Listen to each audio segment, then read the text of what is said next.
All right, well, I guess I'll just go ahead and get us started.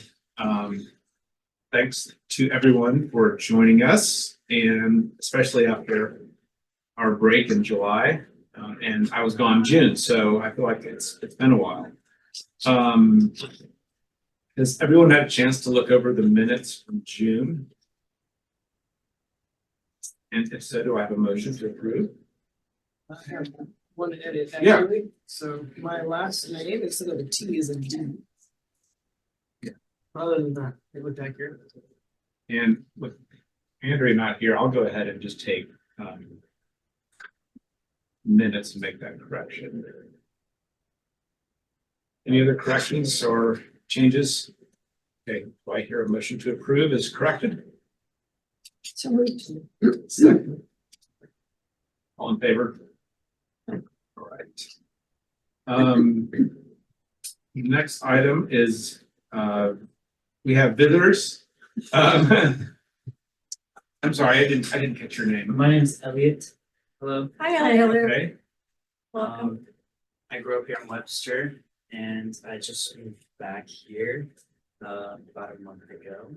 And I'm very passionate about sustainability, environmental justice. Went to college in DC and studied political science there. So I'm used to how commissions and that sort of thing work. yeah, And I lived in France for 2 years as an English teacher. Just oh, great. just wanted to get involved and see what you guys were up to. Yeah, absolutely. Thanks for Welcome. joining So this us. is an exploratory visit. Yes, it is. Yeah, all right, great, welcome. And we have Angela from Historic Preservation. I don't know if you'd like to go ahead and talk a little bit about, kind of what you had in mind as far as the collaboration with sustainability.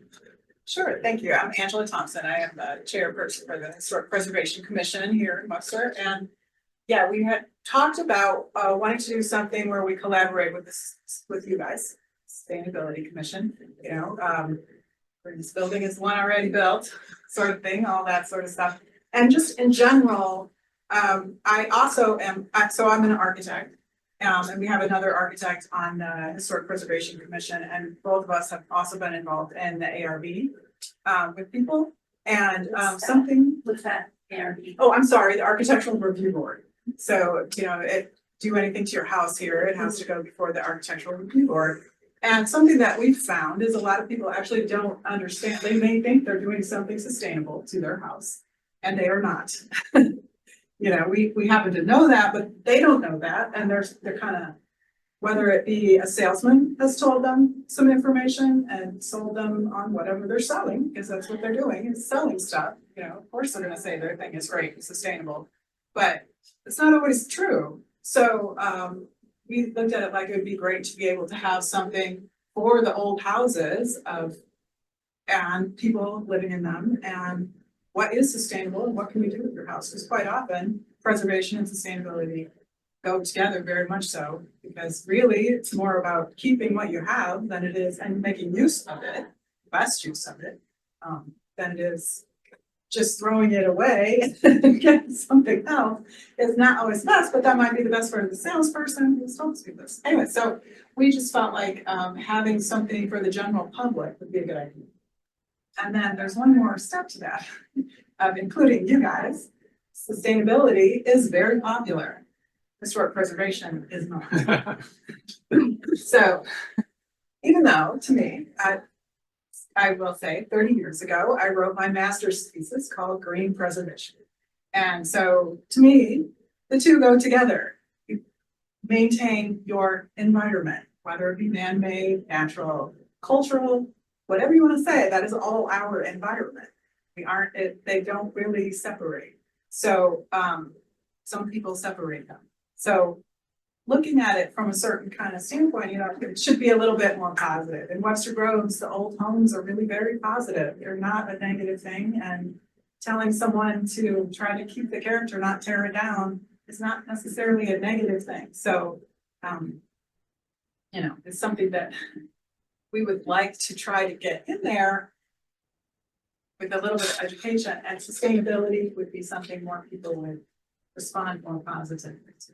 Right, right. That's interesting. And I'm sorry for my my last minute introduction to Matt, that Matt Ruda has expressed interest. Yeah, oh, yeah, yeah. But, I feel like I missed something, but sure.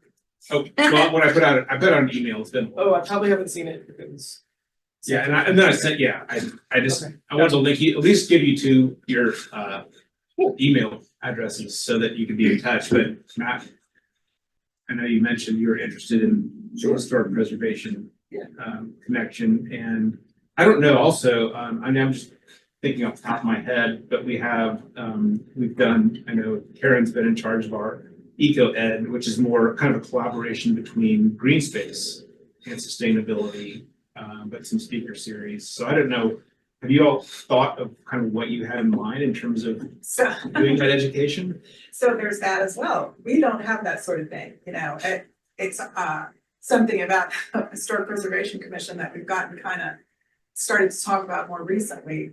And we've had, I don't know if you guys know about like Bethany Church, we have that nominated and that actually because the Lutheran Church, I don't know what they're called, sold it.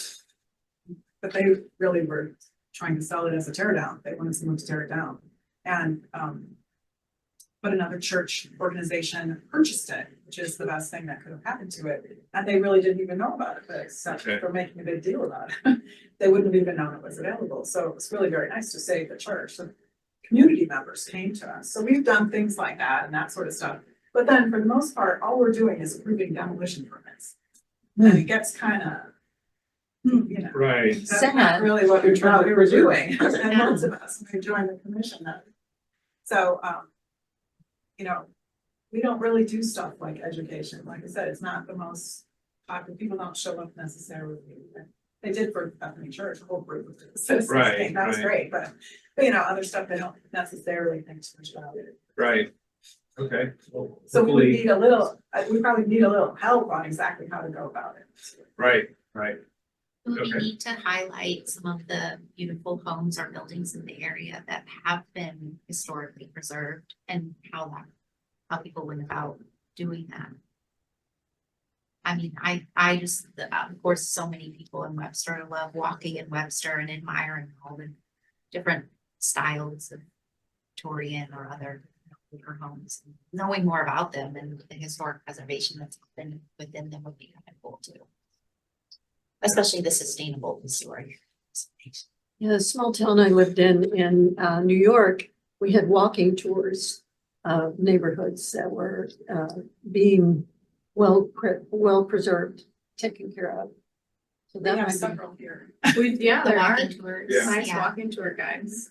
Well, you've got walking tour guides, but I mean live, Oh, you mean have the people guide them? live guided Oh, right, tours. yeah. And some, Right. couple times people even opened their houses. It's Yeah. like an open house. That's, you know, that's actually, I never really thought about that. We could do that, whether we do it a couple times a year or something, you know, maybe spring and fall or something, so that if the weather's nice. But do it so it's a more active thing. I've actually seen people using the pamphlets maybe twice, but I've always felt like, so yeah, that's actually a big active. Right. Are you more interested in changing historic buildings or bringing them, modernizing them, like solar and like actually integrating existing structures with the most sustainable technologies? Well, I am interested in what you're talking about. So solar panels, for instance, are fine. Or, you Whatever. know, No, on-demand in my water. view of it, solar panels should look good on the building wherever they are. It shouldn't be, you know, some people seem to think slap them on there any old direction is great. It doesn't look good on any building, whether it's historic or not. So, put them on there in a reasonable fashion. But then there's so like a modern kitchen, for instance, I mean, you should have energy saving appliances. Everyone throws out their appliances. Unfortunately, most of them built today aren't made to last very long, but, they are more energy safe. You know, you wouldn't save old appliances, but that doesn't make any sense. However, there's other things. The one thing that probably irks me more than anything else is people changing out their old growth wood windows or taking off the old growth wood siding and throwing it away. In particular, if they use something plastic in exchange, so they will never make up the energy that they've just thrown out and used to get all those products. They will not make up the energy, period. Studies have been done on and say that, will not make it up. So some people come in and think, oh, I'm gonna make this old house so energy efficient. I've ripped out all the old windows, which were working fine. And I mean, maybe they need some help, right? Everything does eventually, whether it's old, new, or whatever. Your house could be only 25 years old, it still is gonna need a bit of help.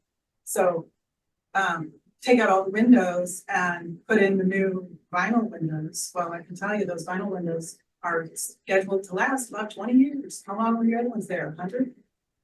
So, you know, and when they say like the energy savings of the windows, well, all of our modern day plastic seals and those kinds of things, for the cheap windows, they never do what they are supposed to. You know, they never are as efficient as their test that they put in there. They aren't. They've shown this. And then the ones that are, say, a very, very high end, which most people can't, they can last a long time and those kinds of things, but the seals will start to fail. So, and it takes about 10 years and the seals will start to fail. So your windows are not as efficient as they started out, you know. So you could say that. And I will say some people also will think that they're gonna rehab the windows and whatnot, and they take off all storm windows and whatnot. You do need to have storm windows in addition to the old ones. Some people don't know all those things. So that's something that I think would be great if we could educate a few more people on stuff like that. So yes, I'm for making the house truly using what you have, all your wood and whatnot that's there. It's usually old growth wood all throughout Webster. And you're not even supposed to be getting it anymore, right? So it's going to be very resistant to bugs and all that kind of stuff. It just is. The resins in it are very hard. And you have to repaint it. People repaint vinyl siding, you know, because it fades and whatnot, and all these things. So, you know, there's the whole thing, and I could go on and on, but I don't want to talk about Well, it seems like there's a lot of room for collaboration and education between the two commissions, so we look forward to Yeah. working with this. I don't know, kind of where we go from here. If you want to, talk to Matt and we can circle back. If you're interested, are you interested? Yeah, I think if I were to paraphrase what you said, it seems like there's a desire for some kind of public education initiative, TBD, what that looks like and what that entails. But that's, I guess, step one is figuring out what that looks like and how we work together. So yeah, I'd be happy to be, I guess, our point person before that. And we can discuss. I think, I think the workshops that the Eco Ed series has been, I mean, they've been tremendous and, hopefully we can really get a larger audience, and there's so many interesting topics to delve into to just talk about. So I think that'd be great. Does there need to be a subcommittee formed, or how does that work for two commissions to work together? I don't know if we need a subcommittee. I mean, I'm sure anyone who's welcome to dive in on this is, in my view, welcome to do so. I just know when I put out the email, since Matt responded, I thought, but yeah, I don't think we're not limiting participation as long as the only limitation is we have a quorum, then we have to notice the meeting, so. So that was one thing I was wondering about. I know it's been mentioned to you before about, if we meet and we're going to have the official meeting, we have to whatever, blah, blah, blah. So I don't know exactly what we can do. Do you know what we can do? So we've had various collaborations. We've had, but I mean, unless there's a quorum, I don't think we need to, there needs to be a public notice. It can be an informal meeting. We have had formal meetings. We had a collaboration with Traffic Advisory. And so that was a formal meeting with an agenda and public notice. But I think if it's, depending on the number of members of your commission, if it's just a couple of people, we operate a lot through subcommittees. Just because that allows people to kind of do a deeper dive on particular issues. Oh, We have 2 or 3 people that do a subcommittee that can meet in person or do a Zoom meeting and then bring things back to the full commission. oh, okay, so, and when you have the subcommittee meeting, you can talk about whatever you want to, it doesn't have to be recorded or. Right. Sunshine law requirement there. We have always done minutes for subcommittees, for green space and this, and then we've been doing minutes for our composting subcommittee too. Yeah, well, that's useful. We're doing work. I mean, the idea is to bring it back to the full Mhm. commissions, Yeah. respective But you just commissions. want it written in minutes. And it seems like the key differentiator is that in order for it to be actionable, it has to come back and say the full body. Well, in Right. this case, both bodies for approval or what have you, correct? Right, right. Yeah, if we're gonna do anything formal, we usually just do it as a commission. But, I mean, there's nothing that limits, discussion or dialogue between individual commission members. Okay, So, all right. So you may or may not want a subcommittee, in other words, you don't have to. right, You right. can, and if you do, there may be protocols like minutes. Right. Exploratory conversations wouldn't need minutes. Right, right. I prefer to keep it as informal as possible. All right, Until you start meeting and making decisions. Right, And right. if decisions are made, I think that's where you have to start really recording what's going on. Right, right. If we're gonna, recommend a policy to city council or something, Oh, I think we want to, but I think we're a long way from there right now. So- I can find out, I'll go back and find out the requirements for intercommission collaboration and see if you do have 4 people, if that establishes quorum, that would then require the meetings to be posted online or something. So I'll find out the details there. I'm not familiar with them off the top of my mind. yeah, I guess that's what I was wondering, like, do we have to post it somewhere, we're having a meeting? And no, I don't think unless you have a quorum. Which, how do you know how many people are there? Well, how many are on your commission? 9. Okay, 5 with your quorum. So Right, so, if you want to, if it's just a few people yeah. let's- meeting, there Okay. doesn't need to be public notice, so. But I think that'd be helpful. And then, that way you can kind of sketch out ideas and then come back and, we can talk about it, we can talk about it. And if there needs to be some sort of formal approval or something, which, I think we're a long way from that. Yeah, yeah. So, Yeah.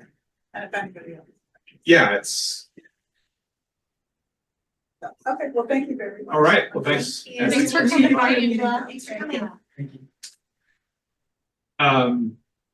All right, next up is the staff liaison update. All right, few things are cooking right now. We've got the Green Dining Micro Grant Program is live. And so far, we've had 2 restaurants that have applied for micro grants, Maypop and Amy's Cake Pop Shop. And then, just last Thursday or Friday, I received an email from the general manager at Frisco and the Annex.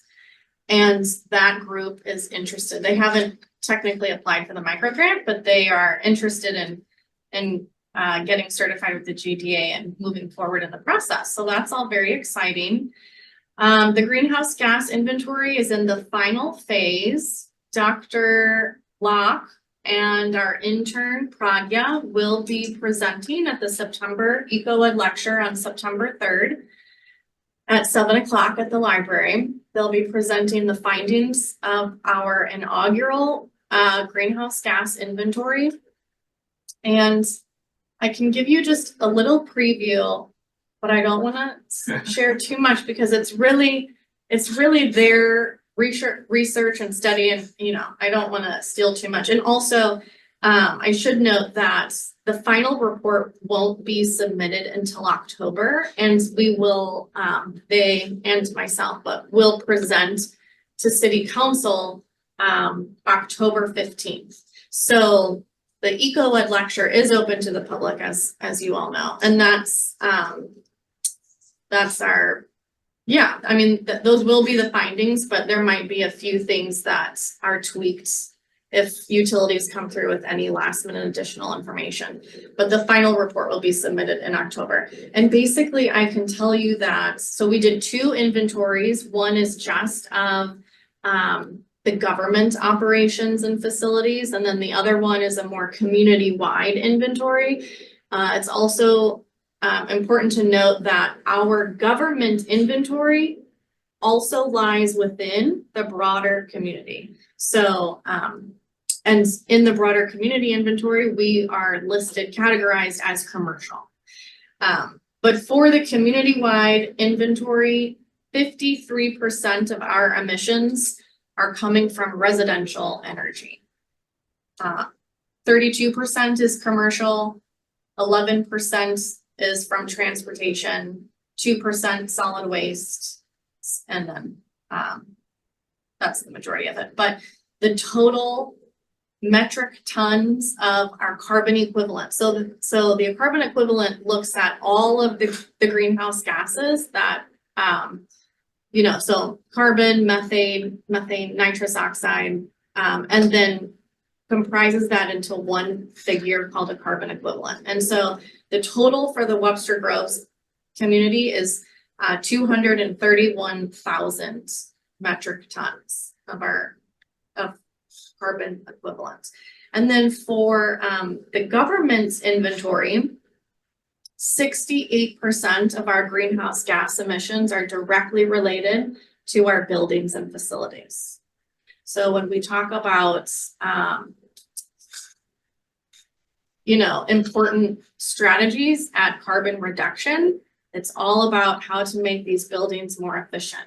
And so and I just want to also prepare this presentation, like Dr. Locke was contracted to provide an inventory of our emissions so that we have a benchmark and we can then look at carbon reduction strategies if city council is interested in creating a climate action plan or working towards carbon neutrality. Having a benchmark is imperative.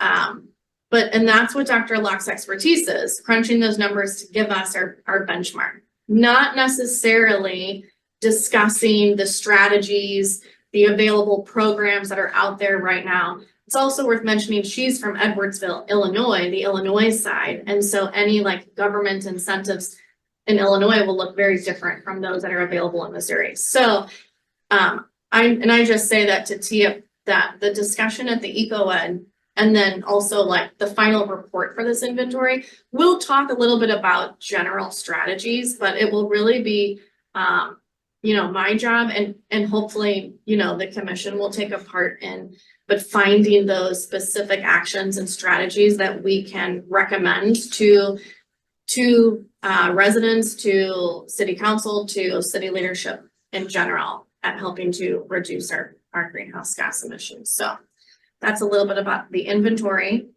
And that's all I know. There's a lot more exciting work on composting, but I'm gonna leave that to Anna to discuss. Just curiosity, Yeah. as follow-up on your comments, does it include demos? Like when buildings are knocked down? No, so, and it's a great question. The inventory is only going to catalog sources of emissions.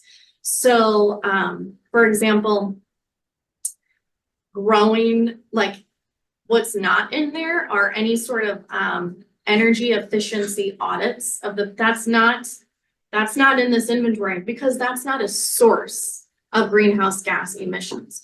Our tree canopy in Webster Groves is robust and very helpful for air pollution, but it's not a source of greenhouse gas emissions. So trees, even though we have such a robust tree canopy in Webster, and you would think that would be included, it's not a source of emissions, so that's not included. What it does include is basically all of the energy that is spent by our utilities. And so we worked with Ameren, Spire, MSD, American Water. We have transportation numbers in there for public transit, even though there's not that much of it, but public transit. Even we've got numbers from Union Pacific and BNSF for the rail. And we also have for like general commuter traffic, just vehicles. That information was supplied to us by Google, because Google knows a lot. There's a special platform within Google called like Environmental Insights, and they're able to give us carbon equivalents for all of the vehicles in this area. So, yes, so, but now things that we could, you know, incorporate as, you know, strategies to reduce our carbon as a result of this inventory would be energy audits. That would be like the next obvious recommendation. And then years down the road, we'll be able to use the numbers we have from this report to track and monitor our progress. And also to choose the appropriate strategies. Now that we know which areas, you know, have the greatest sources of emissions, that helps inform which strategies to implement. So. On the topic of buildings being the largest source, are we counting electricity usage? Okay, Yeah. so I know in some carbon accounting, electricity emissions from electricity, our power plants is from the source, not from the building. Or I know in other frameworks, it's where the gas or in some case, coal, obviously, we're not combusting coal in the basement of City Hall, but Right. where the fuel is combusted is where the source of the emissions are, so. Right, so, even though like the landfill gas, you know, the gas from the landfill, even though landfill's not in Webster Groves, Yeah. that's included in Okay. our inventory because we contribute to that gas that goes. Okay. So it's not necessarily air pollution in Webster Groves. Okay, It's not a measurement of our air quality. Yeah. It's a measurement of how much we are contributing to the overall greenhouse gases in the atmosphere that are coming from Webster Groves residents and businesses and government and our consumption. Talk about the waste in there. Yes. Thank you. Yeah. So yeah, government was really hard for waste management to provide the government data because the waste that's collected from our government buildings is just in the same routes as all of the residential. So we weren't able to separate waste just solely for our government. So I didn't actually get it, but it's within the broader community inventory. Yeah, I'm excited to hear, of course, I've been working with them, but I have an idea of what's coming, but I'm excited for, September 3rd, I think that was, so. yeah, that's exciting. Yeah, All right. Councilmember Bliss, it is, she can hear us. Yep. She has anything to update us on? Hi. I have been participating in the composting conversations with the Botanical Garden and Earth Day 365 and Karen and Anna. And that is really all the updates I have. We've been working on, in council, we've been having lots of public hearings on the Peace United Church of Christ and that's kind of it. It's been a little quiet because of summer. We had half of July off and we've only met once in August. So it was just kind of a catching up. Gotcha. Yeah. All right, well, we'll go ahead and move on to old business, I believe, is the next thing on the agenda. And the first item on there is the Safe Streets for All Task Force, which my apologies. This probably should have been under new business. Oh, that- was no. my mistake. I guess it could fall under either. But we were notified by the city manager that sustainability should have a representative on the task force. I guess that sort of oversees or helps with the implementation of the DOT grant that Webster received. And I know I reached out to Paul because he was involved in some of the early collaborations with traffic advisory, and he's agreed to be our representative. Awesome. Thank you, Paul. Thank you. He's been also worked very hard on, he's been busy with Webster on Wheels and just pedestrian safety, so and sustainability. So Paul, appreciate that. Yes, thank you. Yep, happy to do it. Let's see, the next item is the fiscal 25 goals, and if it's okay, I'm gonna let Anna go on composting, because I think the 25 goals, we'll just see how much time we have left. But I know it sounds like you guys have been very active over the summer, so anxious to hear about it. Yeah, we have had a lot of meetings. I've lost track of how many. But we've done a lot of work together with Karen and Sean and Pam and as well as Mobot and Birthday 365, who are two of our official partners. We've also met with another partner, which is Webster Rock Hill Ministries. And New Earth Farm Composting is another partner. And together with all of these conversations, along with some conversations Sean has had individually with city leadership to explore what's feasible and, you know, kind of what's within the realm of possibility for the project, we've narrowed things down and we're getting pretty close to when the grant application is due. The final deadline is September 4th. So we are working feverishly to just describe the whole project in a pretty formal narrative and budget and work plan.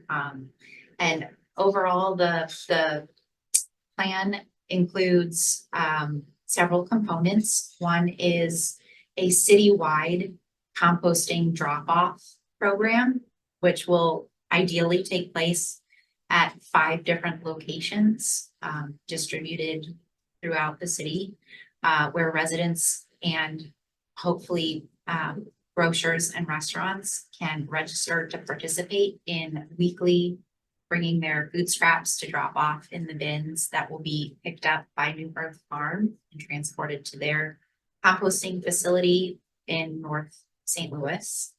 And so that's one component. And then there will be a second component, which will involve lots of educational programming citywide that will assist residents in implementing their own backyard composting and helping them learn about other methods of composting,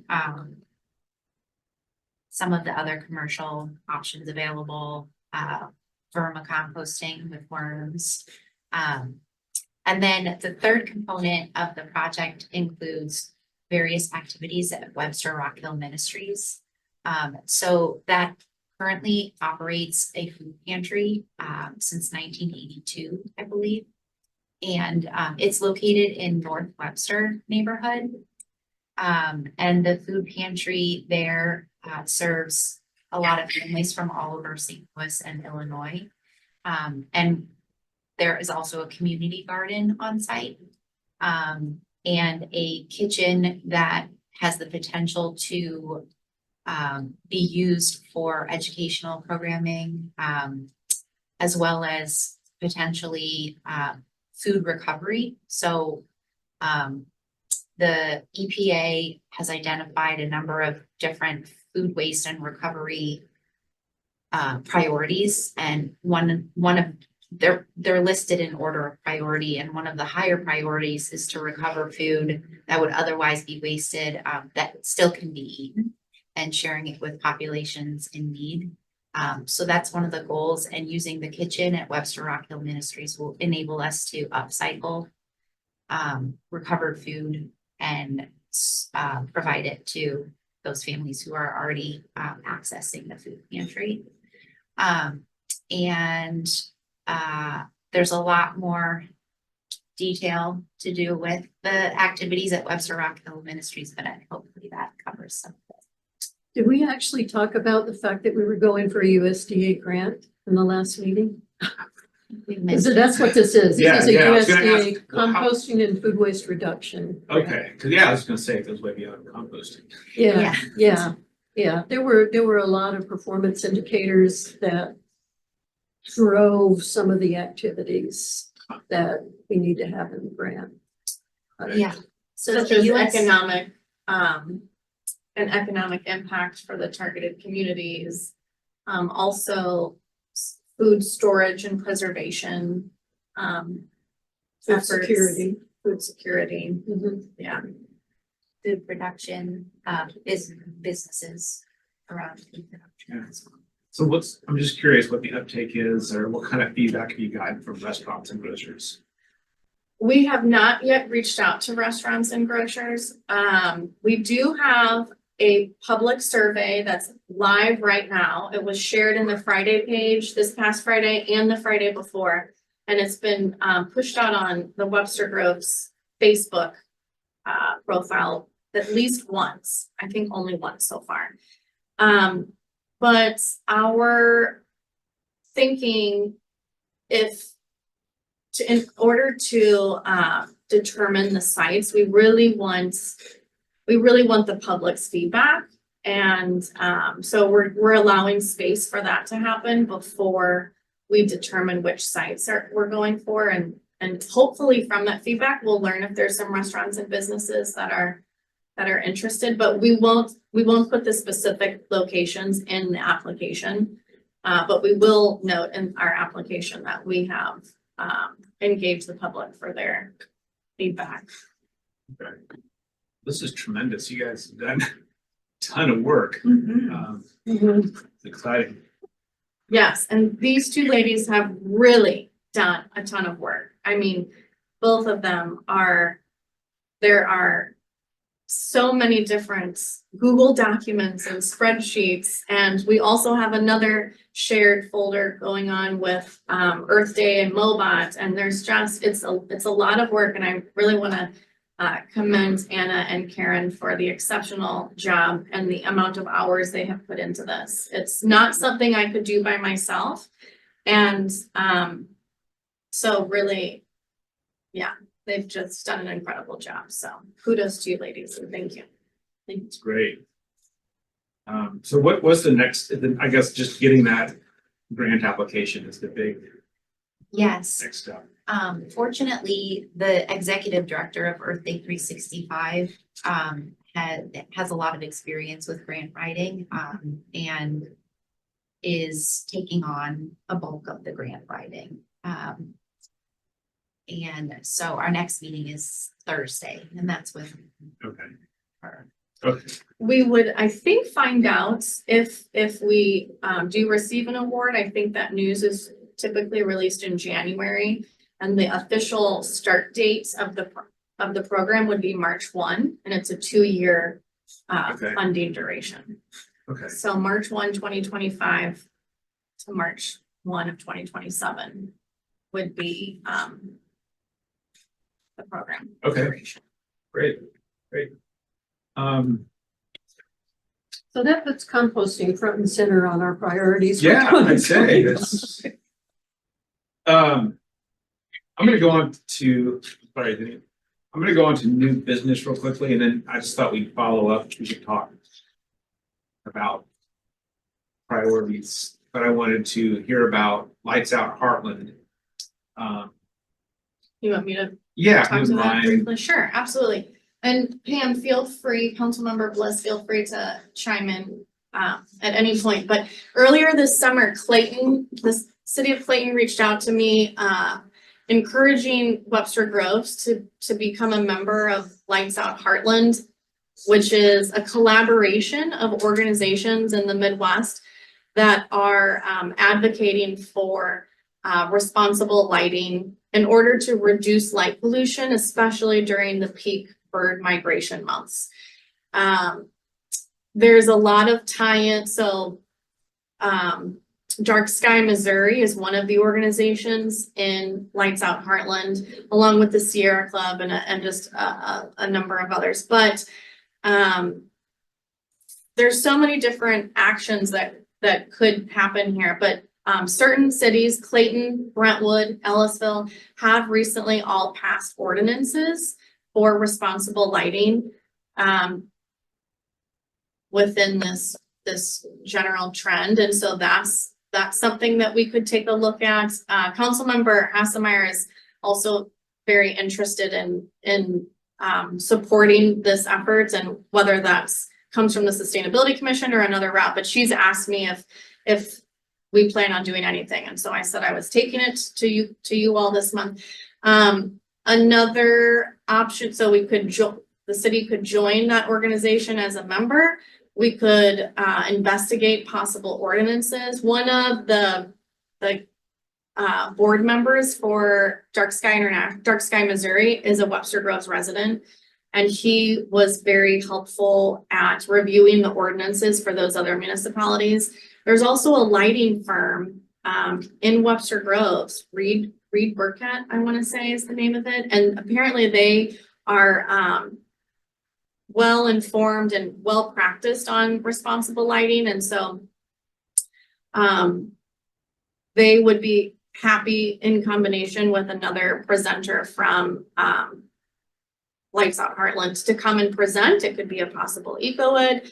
It could be just something maybe that we educate the public on via some social media posts about. So St. Louis in general, I think is ranked number 5th most deadly in the United States for spring migration and 6th most deadly for fall migration happening in September, October timeframe. And that's because the majority of migrating birds, I don't want to say the majority, but a lot of them follow the Mississippi River. And so being on that corridor is why reducing light pollution in general in this region is so important.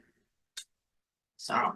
And there is a night out type or lights out type thing Yes, in September. Thank you. Yes, Lights Out September is, and then I guess there's also one in the spring, Lights Out April, I guess, but that's a campaign that Lights Out Heartland helps to promote. So people, just even if there's no ordinances that we're discussing, but just promoting residents and businesses alike to turn off their porch lights and their non-essential lighting during the evening hours. Okay, great. Does Webster have a lighting ordinance related to nighttime lights? And if so, I'm kind of curious just what that is. It does. I looked at it because I have a neighbor that has a light that I have to put on a baseball cap at night to go out and sit on my. Same. Yeah, and there is an ordinance that said the light can only be so high and can't shine into neighbors' yard. I mean, there is an ordinance that covers a few things like that, but it's not comprehensive. And I thought that guy from Dark Sky, Missouri had already looked at our ordinance and made suggestions. Like last year, I think that was one of the first things that was happening when Okay. I came on, I thought. But I don't think I was in this position when that one happened, or when was that? It would have been really early on in my tenure on this committee, so. I do have the ordinance language that for Brentwood, Ellisville and Clayton. So, and you might be right that someone has taken a look at ours, but I'm pretty sure he looked at it, and I think that it would be in the minutes of one of our meetings. It was Okay. back when Jamie was Okay. in charge. So it's a good way to probably not word search those minutes, but Right. anyway. Okay, well, this is does lead up to talking about sort of, where we prioritize things for the year ahead. And we've got so much going on already. I don't know what appetite we have one thing, obviously, Sean, do you happen to know if have we had any more uptake on solar rebates? We have not since, well, I say that, but I did recently hear, they haven't put in their permits yet. But actually, there were two different solar contractors that reached out to me asking about those permits just last week. So I'm expecting actually that we'll have 3 more rebates Okay. that are requested in the next couple months. Okay. But since the last time we spoke, it's the same, which I think was 7. Right. There have been 7 rebates discharged. Right. Yeah, we obviously have, we have all that's going on with composting. We have solar rebates. We have, I don't know how many, green bags for those. So, and this is going back a few years, probably. We launched a reusable bag initiative to try to combat plastic bag waste. And so we have these green, new members should automatically get a couple. You have your green bag, Sean? I'll go get them after this meeting. Anyway, we have many that we're still trying to distribute throughout Webster. So we have a lot going on already, and we just need to figure out, we probably don't, I'm guessing just we don't have a appetite for a lot, but it doesn't mean I don't think we can think about what we tackle from here out. And we have we have some ongoing things, like we do a pumpkin smash in October, which I see a hand from Councilmember Bliss. Sorry, I just realized saw it up there. I just put it there. So you're good. I do want to just ask you guys to be mindful of staff time. So I would think any new initiatives it may be a good idea just to kind of wait on those. I think it's a good idea to put them in a eco-ed or something that you all can do yourselves, but I would think anything that's requires staff time to maybe be cautious about that. Yeah. Okay. Understood. Yeah, that's always been a concern. So that's why I wanted to. I like the idea of thinking ahead, because things take a long time to get going. Your composting notwithstanding, you guys have gone 0 to 60 in no time. But because we meet monthly and we take, not everyone can attend every meeting, and it just takes a while to get things going. I like the idea of having things working in the background while we, hopefully we can do the rebates and get the bags done and keep churning. And I have to add the electronics recycling event was fantastic. I took some things over, and Oh, good. it was so much easier than going to Maplewood. Yeah. There wasn't That site was a fantastic suggestion, Anna. Thank you. yeah, it was. The first time we used that site, hopefully not the last. Yeah, because I did one in Maplewood maybe last fall or last year, and there was traffic idling down Manchester for a mile, and I was like, I don't know about how sustainable this is, but anyway, that was really fantastic. Well done. But I think I would like to, even if it's just promoting things on social media, try to get, I think, with the solar rebates, unless we keep them. Yes. After you're done. Oh, no, go ahead. I was just gonna say that, a question is, after the September 3rd release of the GHG, the carbon report, I mean, that's like a moment in time. And there's momentum could be generated, and whether it's with communications or other things, I don't know if you and the author have already anticipated, there's a wave that could be created or that we could ride, because so I would like to, Yeah, certainly. Part of that, I see, improving the energy efficiency of city buildings was something that I suggested in our, under the built environment. And I had actually suggested that we advocate for the city to do an energy audit of its buildings. Now, that would take some city time. Yeah. But you hire consultants, and it could be something that we could just put together, something where we advocate for it, and it wouldn't necessarily have to happen this year.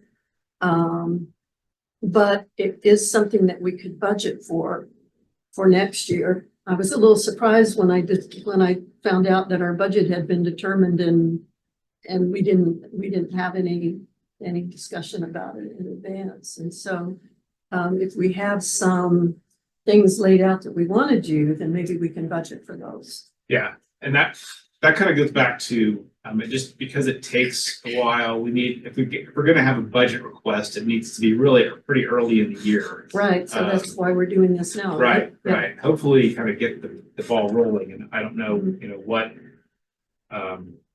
if the city's ever done an energy audit of any of its buildings or, but I think, I'm not sure, maybe, but it's probably time for another one. yeah, I mean, the GHG inventory would be a good. Yeah, like it's- Mary said, it's a good. I think it would be an expected or an understandable recommendation following our first benchmarking inventory. Mhm. It would, especially since buildings and facilities are our greatest source of emissions. So Right. I think the next obvious step would be to do an energy audit.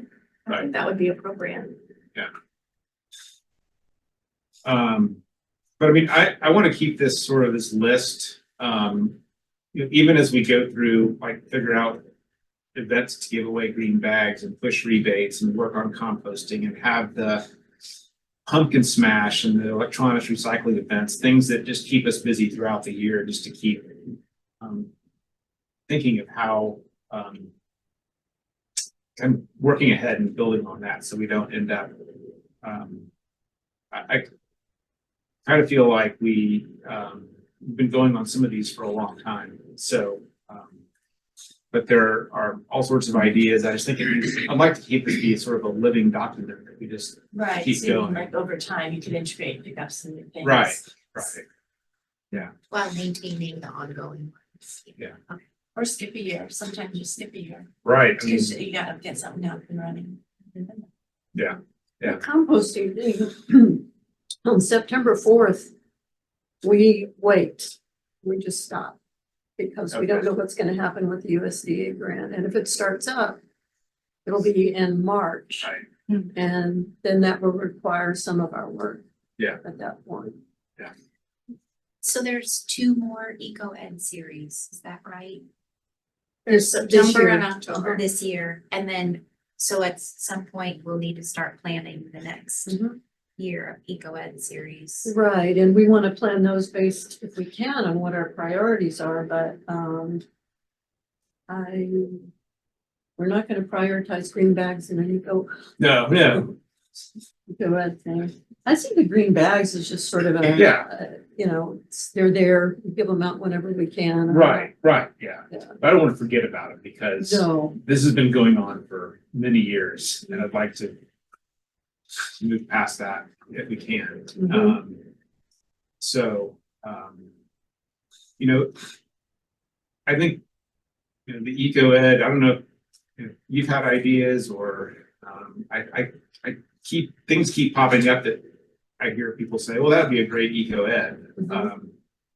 well, we did, dark skies last year. But doing something on the Lights Out Heartland, I think would be a really good thing.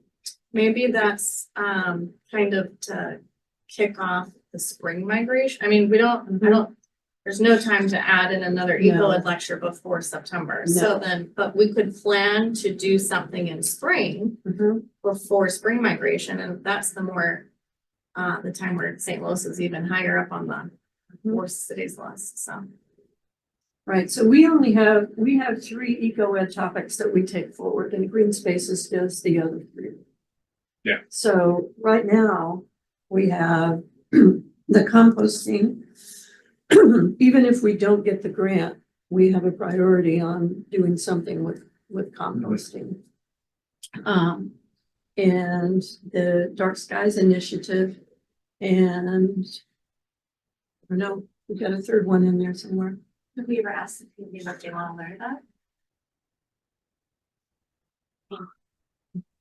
I don't know, be good, Yeah, no, that, because our goals might seem to be kind of arcane and, yeah, you know what I mean? Like, we know they're really important, but nobody might show up.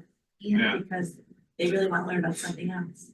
yeah, I think it's been a little bit challenging for us. Like, It's a I new feel like, question, I'm sorry. no, it's a good great, question. like- I feel like it's a little challenging for us to communicate with the public because we don't control the city's, one way to do that would be social media.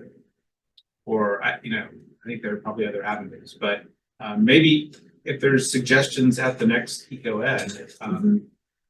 Yeah. One- Yeah, that's a good idea. One thing Just- I've thought of is, would there be a way to record this and put it online for people who can't attend? Because that's the one thing that limits us is people are very busy and they can't actually make the presentation, and not necessarily live streaming, but put it on YouTube later for, maybe they want to put a link on social media. People can go watch it if they're interested.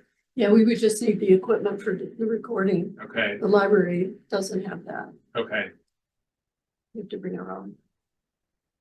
But that's certainly doable. Yeah. So I think there's such good information at these, and I always kick myself when I can't make it because I want to hear what's said. Mhm. I think there's a lot of interest.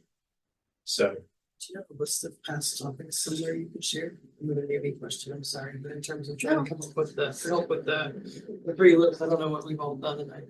Yeah, Confess and we I don't need to come up with those 3 topics right now at all. I Sure, mean, yeah. we're not even Yeah, anywhere near, but yeah, we do have. We have the list. Will there be very much public interfacing about the safe streets for all? I mean, is that a potential topic? Sam, do you know anything about that? I'm sure there'll be some. There is going to be, there is community engagement that's going to take place. I don't know during what points or anything. That might be a good question just to find out if there's anything planned, or even just to offer that evening for a community engagement. One, maybe it's a sponsored, sustainability sponsored community engagement piece on the eco ed night. It would definitely be a good interactive thing to do instead of just a presentation.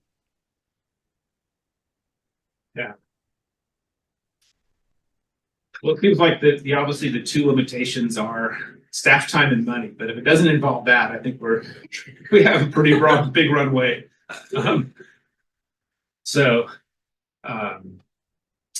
Yeah, all right. So I will just leave this open. I mean, feel free to ping me with ideas, and we need to, figure out, one immediate thing that we got to think about for the next meeting is Elizabeth oversaw the Pumpkin Smash, which we do an event in October where they put, and I think it involved her calling, I can email her and find out who she worked with, but they put a big dumpster over at I think we did it at the City Service Center last year. The St. Louis composting. Okay, St. Louis composting, okay. And people would come, we usually do it the Saturday after Halloween and drop off their old rotting pumpkins. Which was too soon because a lot of people want to keep their pumpkins out for decorations. Yeah, So, I don't know when yeah, Halloween really is ended this up year, because if it's too late, then you kind of miss the window and jack-o'-lanterns, people carved toss them in the garbage jack-o'-lanterns. because they're rotting. It's thick. But yeah, I mean, I had. So it's a Thursday, yeah, Saturday yeah, I maybe did too. a little too quick, maybe the following Saturday. But is there anybody interested in taking over for Elizabeth on the Pumpkin Smash? To throw my name out there. Okay, I can send her an email and at least maybe put the 2 of you in touch, because Maybe Forest Farm wants to be in. Yeah, that'd be great, whatever. Yeah, She could share. okay. Okay, super. And then I think the last thing on the agenda was just next meeting, which is September 16th would be the third Monday. I actually have a conflict. Would anyone, would anyone have an issue with pushing it back to the 23rd? Hmm. That sounds, And if not, I'm happy to hand the meeting over to John and just try to oh, I'm okay on the 23rd. join virtually.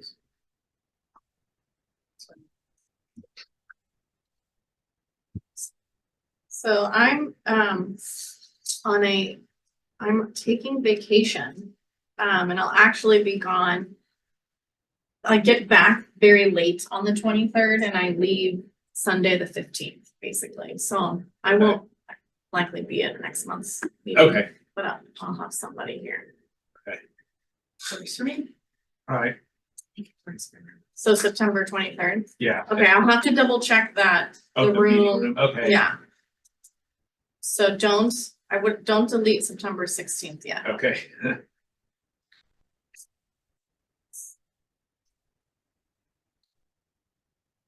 All right, well, guess we usually try to keep these around an hour, so, without, if there's anything else, I'll entertain a motion to adjourn. Is that how I say it? With that, I second the okay, motion. Is that what I say? you can second. Okay. Somebody has to first it. First. Oh, We adjourn. Yeah. Okay. All right, everybody, thanks. thank Bye, you. y'all. Thank you. Bye. Wow, yeah, we're busy.